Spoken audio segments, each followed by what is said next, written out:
Hi friends, Shri Valli Devasena సమేత శ్రీ సుబ్రహ్మణ్యేశ్వర స్వామి barrage కాలనీలో ఈ స్వామి వెలిసారనమాట. ఇదిగో ఈయనే ఈ స్వామి, శ్రీ వల్లి దేవసేన సమేత శ్రీ సుబ్రహ్మణ్యేశ్వర స్వామి. ఇక్కడ స్వామి స్వయంభూగా వెలిసారట. అప్పట్లో కాటన్ బ్యారేజ్ కట్టే టైంలోనే ఇక్కడ స్వామి స్వయంభూగా వెలిసి ఉన్నారట.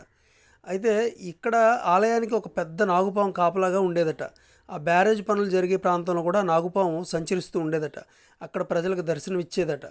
అయితే అక్కడ కొన్ని ఆటంకాలు ఎదురైనప్పుడు బ్యారేజ్ పనుల్లో అక్కడ కూలీలు స్వామివారికి నమస్కారం పెట్టుకుని మొక్కులు తీర్చుకునేవారట. ఆ పనులన్నీ సజావుగా జరిగేవట. ఆ నాగపాము ఎవరికి ఎటువంటి హాని చేయలేదట ఇప్పటికీ కూడా.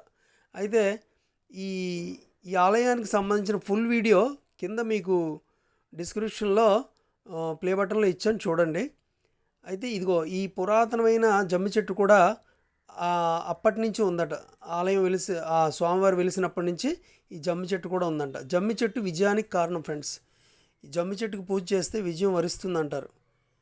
ఇది పాండవులు వనవాసానికి వెళ్ళినప్పుడు కూడా జమ్మి చెట్టుకి పూజ చేశారట. ఫుల్ వీడియో చూడండి, కింద ఉంది.